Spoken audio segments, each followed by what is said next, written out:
I'm sorry I didn't make like a fancy presentation. So I'm just gonna, I have like kind of my notes here that I'll just kind of go through. So welcome. This is a presentation about seed starting indoors. So just a little overview. We're going to touch on why we shouldn't or wouldn't want to start seeds inside, why we would want to, and which plants benefit from being started indoors, and when and how are we going to plant our seeds. Okay, so firstly, why we don't want to start all of our seeds at home. Because first reason, a lot of seeds prefer to be started outside. Especially our root crops. They don't like having their root systems disturbed. And often they benefit even from our cooler spring soils. So a lot of our beans, peas, tomatoes, radishes, we can wait and just wait for spring and sow when it's ready. Other reasons why we might not want to start our seeds indoors is the month's got away on you. It's June and you want a tomato. Let's go to the greenhouse. Perhaps we don't have enough space, or we know that we're going to be really busy in the late spring or early spring, sorry. So maybe we won't want to put all this effort in and go away on holidays for a week only to let our stuff wither away and die. Because a lot of times, especially at this stage, if we have plants that are stressed, when we come to transplant them, they won't be that strong. So we'll almost do as well by just waiting and transplanting, and direct sowing, or again, go to the greenhouse. Other reasons could be you want to try a new variety. Maybe you only want 1 or 2 plants, so it's just easier. And also maybe you just want to support like a local fundraiser. I know some do like tomato starts, so maybe you just want to support them. Okay, enough reasons why not to, and why should we? In Jasper, as you guys know, we live in a very short growing season. According to the almanac, it's as low as like 79 days. So that technically is pretty short.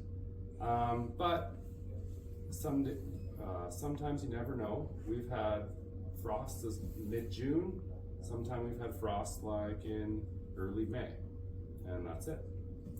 So you definitely would love to start your seeds inside, have them ready, so when you have a look at the weather, you're ready to transplant. Let's see here. There are definitely some plants that have delicate root systems, like tomatoes or your brassicas and your cauliflowers. Lettuces, they can benefit from being inside in the spring. And also, if you want to have that early first harvest, it's great to have a little lettuce started, and you can plop it in there at the mid-May maybe, and by the solstice you might be eating a head of lettuce. So it's a good way to improve your growing season. Also on that same note, if you want to have a lot of production, it's a lot smaller to have a tray of 70 lettuces or anything ready to transplant midsummer, as opposed to using all that space to grow that from seed. So you can harvest what you had and then transplant these. So it's nice to have some plants ready for some succession planting. And also, I guess, you definitely have more control. When you go to a greenhouse, you never really know if, the seeds were drying out at night. You had a neglectful employee. You never really know. So if it's neglected, it's on you. So you get to choose your mix, you get to choose your watering schedule, you get to choose your lights, all this. Hello! Hi. No worries, Melissa, welcome. We just got started and you can catch up on the video. And also, you do have more inputs in this, so ultimately you will have more connection with your plants, and you can say you grew it on the summer, if that's something that's important. Okay, how are we doing so far? Good, good, perfect. Okay, so which plants are we starting for? So that's always a big question. The easiest answer, look on the back of the seed pack. Like, so we've done our garden plan. I was actually gonna make one. But, you know, we have our community garden plot. We know we want some herbs. We know we're gonna have some tomatoes. We're gonna have a little spot for carrots, and we're gonna have some beans. So we go through our list and we look at our seed packs. We're like, oh, cilantro. Oh, produces taproot, does not respond well to transplanting. Oh, let's save that one for later in the garden. So we have a look. I do want some time. Sow indoors 6 to 8 weeks before. Okay, sounds good. This is definitely in our list of stuff that we want to plant indoors. So I've kind of made some lists, and a lot of them are flowers, which are really nice to start inside. Your marigolds, some of your mints are really nice. And then we have our beans and our radishes. And we're gonna save that over here, and our chamomile for our tea. We're gonna sow that directly also later. We would also start our tomatoes and peppers. I don't have any seeds here to show you, but I know what they look like.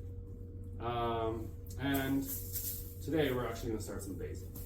This is from West Coast Seeds, and you guys go on, you can buy these seeds, and all proceeds go to the food bank. So get some basil, nice and fresh at home, and support a food bank. Okay, so we have an idea of what seeds we need. What else do we need? Okay, so we're in our house. First thing, you need a plastic sheet or a tarp, something on the ground, because this is messy. So you do not want to be vacuuming this up for your carpet. So put down a plastic sheet, a tarp, put some throw rugs on top so you're not really loud.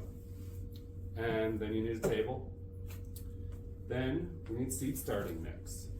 And oh my God, what is a seed starting mix? There's garden soil, potting soil, compost, earthworm castings, all this. What is all this stuff? So basically, when we want a seed starting mix, we are looking for 3 different components. We need something for water retention, we need something for drainage and aeration, and then we also need something for nutrition. So, if you don't really care about all that, you can just go to the store and be like, seed starting mix. Cool, good to go. Done. So that's basically what I did today, because I didn't really feel like being in here and making a huge mess. And also the garden store doesn't have a lot of different variety right now. So what I did is I just took some of this seed starting mix, which has perlite in it, which is what it gives it, that's the white styrofoamy stuff. That's what helps give it the drainage and aeration. And then it has peat moss and cocoa coir in it. So these things help with the water retention. And then there also is a little bit of compost in here, but I also topped it up with some earthworm castings. Because this is you don't want too much at the beginning, because the seed really has everything that it needs until you get those first few leaves. So you only need a little bit of nutrition in there, because then it's going to be transplanted into the garden or transplanted into a bigger pot. So just very basic, and if you're making your own, you want to screen it so it's really fine. Because if you think, the little plant roots are really tiny. So if you got a big piece of bark in there, that root will have to like go around it and stress it. So you want a really fine, light mix. I'll be honest, this one I would probably add more perlite to it too. Like, there isn't that much in here, but I'm not gonna do too many yet, so I didn't have time to go to the store yet. So yeah, so you want it really light and fluffy in here.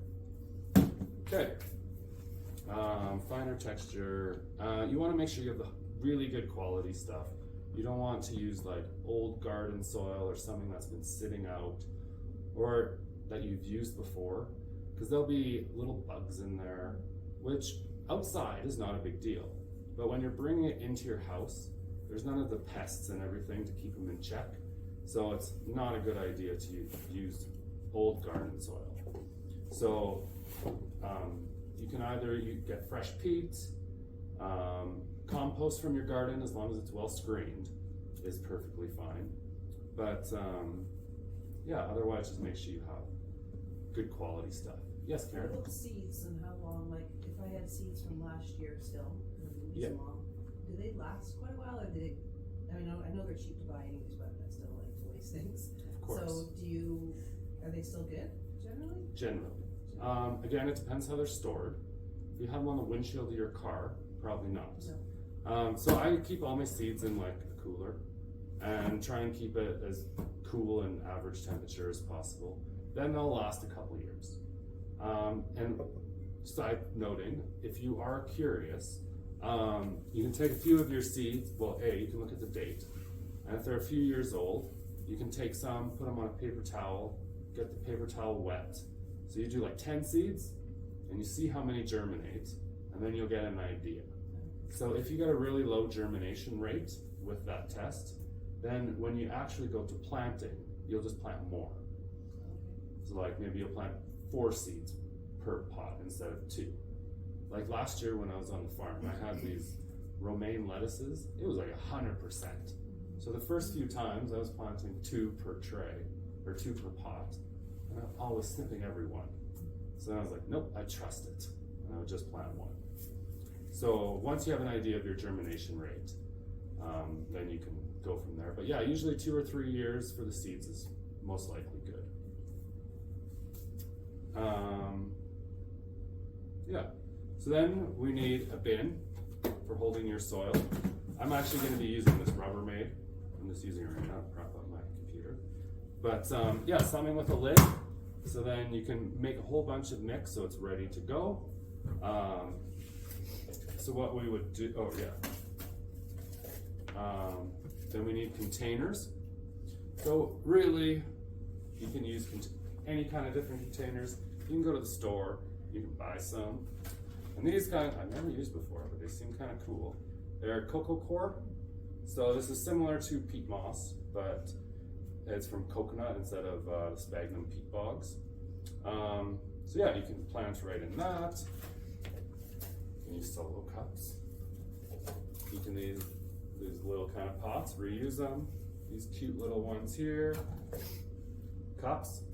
Some of the key things you do want to make sure though is you have drainage. That is key. You do not want soggy soil. You want to make sure you have good drainage. So if you're going to DIY something, make sure you put holes. I've even noticed some of the pots in the stores, they don't have holes. I don't get it.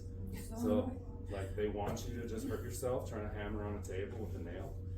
I don't know. A drill works pretty good though, if you don't want to hammer with a awl or anything. Yeah, some people like to use the egg cartons or toilet paper tubes. I tried it. I struggle with it. I found that it was really hard to keep them moist because the paper towels and stuff just get soggy and gross. So it just turned into more of a mess. But I'm hoping that these won't have the same issues. So yeah, or this is something I haven't really tried yet. I tried, but it didn't really work actually. It's a soil block maker. So basically, you get your soil mix, and you make it a little bit more compost heavy, and you kind of, make it so it's a bit sticky. So then there's this thing, and it has little holes there, or the bigger size. So basically what you do is you pack it all in here, and you get a ball. This is too dry right now, so I'm not going to actually show you. But this is a good way that you don't have to use any plastic. You can just like make these soil blocks and yeah, stick them in the trays, and there you go. And then you're ready, just plop them back in the soil. So that's something to keep tuned for. I'm going to experiment with this thing. So you technically might not even need containers. You will need a tray. So something like this to hold water, because bottom watering is really good for seedlings. So you can go to the store and you can buy one of these, or smaller scale, which I'm gonna do today, just little takeout trays. Or those old cafeteria trays, you know, baking sheet, you know, DIY something. You don't have to buy everything. But you do need a tray, watering can, something water with, humidity dome. This is kind of key for the beginning to cover up your seeds to maintain some moisture. It's not really a greenhouse because you'll take it off once the seeds grow up, but it's really nice because you do not want your seeds to dry out while they're just starting, because that will stunt the growth. So maintaining good moisture is key. So this can help. Grow lights. We live in Jasper. You need grow lights. So you can either use fluorescent ones, full spectrum fluorescent ones. You can make some big fancy rig. You can go to Canadian Tire and get, these are just your standard light bulbs with some, and plug them into your desk lamps. So I'm gonna experiment with these. I got two different ones. Some things this is not a workshop on grow lights, but if you just look on the sides, I know you all don't have your telescope on you, but there's like one of those like normalized photon flux graphs, and it shows you the spectrum. So the more expensive one actually has more of the low blue levels as well, whereas the cheaper one has more of just the higher red range. So look for something with a good balance and a good full spectrum. So science has always been changing, so they've been finding that more and more plants at the early stages really use the blue spectrum of light, and older grow lights ignored that spectrum. So I'm gonna experiment with these and we'll see what happens, but you definitely need grow lights. South-facing windows, even in Jasper in winter, will not be strong enough. You will get leggy plants for sure. I was, even from what I'm told, in some places, even farther south, the sun is just not strong enough in winter. A fan, oscillating fan is key. We can go into that a little later. A timer might help. Labels. Oh, I didn't bring any labels, but be sure to label them. I'm gonna use a post-it note today, but popsicle sticks, you can tape right on there, but write it down. Because if you plant a whole bunch of variety, the first few leaves of a lot of plants look the same. So it's not until you really get the first true leaves that you'll actually maybe be able to tell what it is. So save yourself some anxiety and just write it down.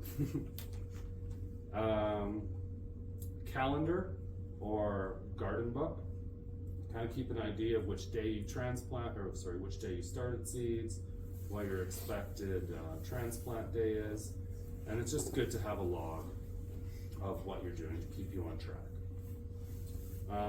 Then you need seeds. Again, you can get seeds. We have our Jasper Seed Library here. A few stores in town, Elysium Florals, the hardware store, Nutters now has some seeds, or you can order online through West Coast. Bessie Seeds have some really good ones. I've had good luck with Baker Creek Seeds before. Just really want to, look for, any of those are really good companies. I like their seeds. Do any of those have wildflowers as well? Do any of those companies sell wildflower mixes? Oh, I'm sure they do. I would suggest going to Wild About Flowers and Okotoks because they sell ones that are native to the national park. Oh. What's it called? Wild About Flowers, yeah. Well, that's good to know. Sounds good.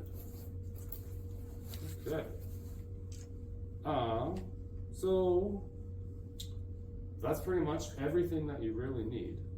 That I could think. Okay, so when should we start our seeds?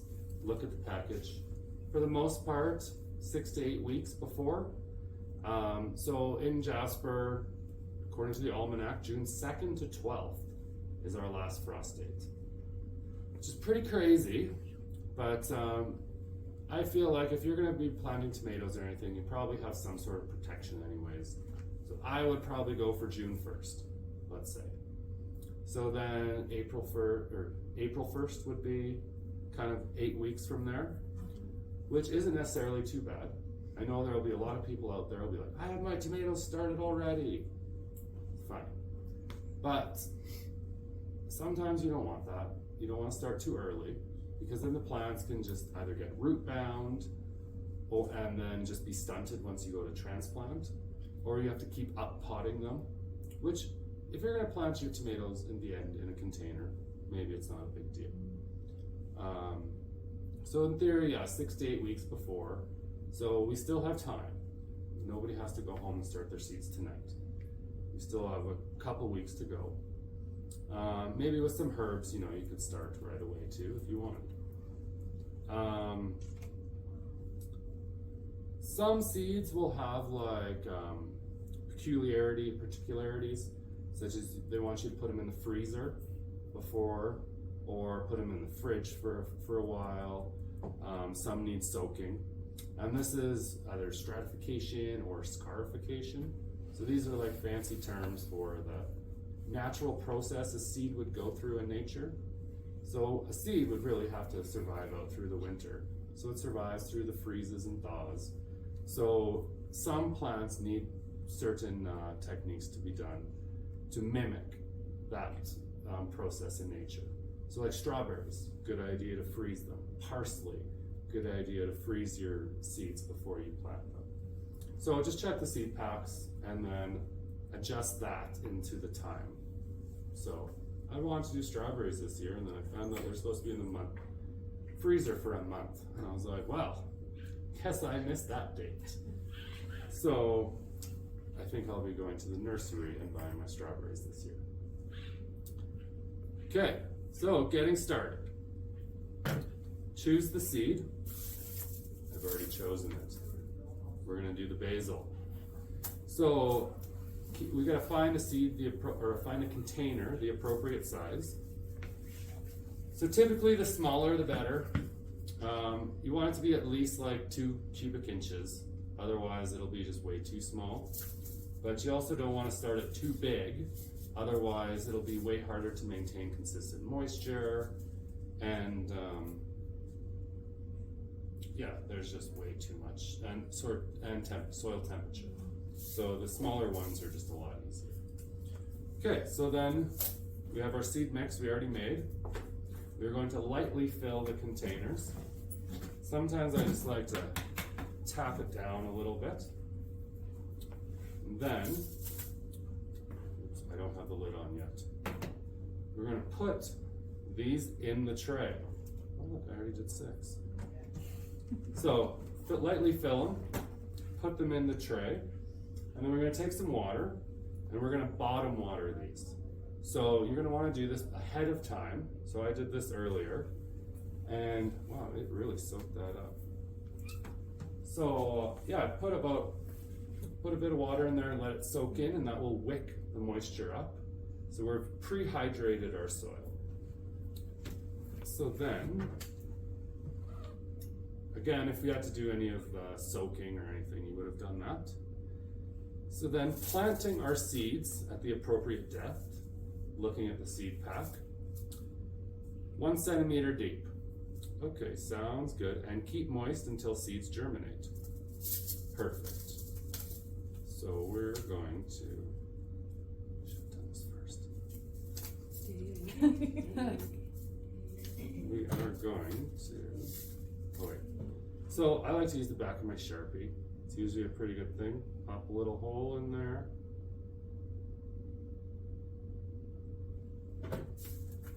What do you bottom water them? Sorry, why? Yeah. So when you bottom water, ooh, you got lots of basil seeds, everyone. It's a little bit more gentle in the soil. It reduces compaction. So when you water from the top on light soil, it will like pack it down. So that you could come into having compaction issues. Also, if you water from the bottom consistently, that's where the water is coming from, so the roots will go down. So, and help them spread out. So, yeah, that's basically one really good reason why. And also with the seeds that are very little, when you water from the top, you can really push them around a lot. Okay. Sure, basil seeds go there.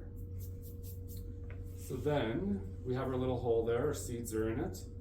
I like to just take a little bit of soil and just top it up as opposed to like pinching the soil. Sometimes I'll even just do like pure compost on top just to give it a little nudge. And then I will top water just a little bit with the spray can just to get that little topsoil wet. Did I forget something? Nope. Cover with humidity dome. And at this stage, we do not need any light, but we need heat. So there's a few different options. You can be real fancy. I've never used it before, but I want to try. You can just get a heat mat. It's like $50 though. So I don't know, maybe there's a way we can DIY this, but yeah, it's a really nice heat mat because a lot of your crops do best when the soil temperature is like 21 to 29 degrees. So this really helps to keep that soil temp.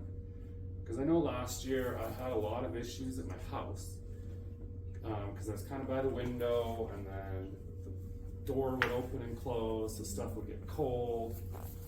So this year I didn't want to mess around with a few of my peppers or tomatoes, so I'm going for the heat mat. Other thing is you can put it next to the heat register. Just don't put it like right on the radiator, like where it'll melt. Safety first, or third. So yes, put it somewhere warm. So then now, depending on the seed, might take 3 days, 4 days, a week. But as soon as you start to see a little plant starting to pop up. So for this time, you will have wanted to maintain consistent moisture, check on it. You don't want it to be soggy, but just nice and moist. As soon as you see that little sprout, take that off. Now we're going to take this to the light. So one key to like really preventing lagging, this light needs to be right here, like an inch away from the plants. Not up here, because this is not the sun. This is very weak compared to the sun. We need to be right on top. So then after they start growing, then start raising it up. Obviously, because you don't want the plants touching the bulb. Yeah, so right on there, and like they say at least like 15 to 16 hours a day. So a lot of light.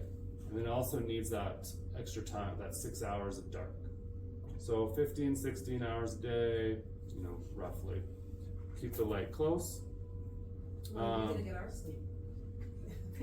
I know. That's where that's why I think they have those grow tents. So they're completely blacked out with the silver inside. So, because actually we have the grow light in our living room. So when it's on during the day and you're on the couch, it's a little low. So I actually have to put some like blinders up. Because yeah, it's hard having bright lights in your house for 15 hours a day. So that's why I also just want these small ones here. And that'll just be on top. And then once it starts growing, this is a good time to get your fan going. When you have good air circulation going, there'll be a lot less risks of diseases. Letting your soil kind of dry out a little bit will be really good. Plus, once your plants start to grow, they'll really benefit from that wind. Because the plants need a little bit of stimulation to like grow strong stems and good strong roots. So if you have bottom watering, the roots are going down, you have some wind circulation and good light, the stems will be growing good and strong. Ventilation. So now it's been about 30 days, let's say. and maybe 6 weeks, 30 days to 6 weeks. Your plants are looking real good. They have their first few true leaves. So it's either A, time to get it in the garden, hopefully it's nice out, or it's gonna be time to pot up into a bigger pot. So maybe even probably something, like if you're growing a tomato, chances are you're gonna have to transplant it at least once or twice. So after 30 days, 6 weeks, we're gonna transplant this into the bigger pot and yeah, keep it going inside. Similar instructions, I guess. So now, before we're ready to go actually transplant, we have to harden off these plants. For the whole lives, these plants have been babied indoors, little simulated wind. They haven't really had the hard sun yet, no real hard cold winds. So we're gonna start taking them outside for a couple hours, bring them back in. The next day, take them outside for a few more hours. Obviously, you're not gonna put it out on the first day when it's hailing. But you know, temperature-wise, temperature's nice, take your plants outside for a while. Do this for about a week, and then transplant them out into the garden. And technically, that's the end of seed starting, so I'm gonna shut up there. So that's pretty much seed starting from beginning to there. And I think we can wrap it up there and follow up with some questions.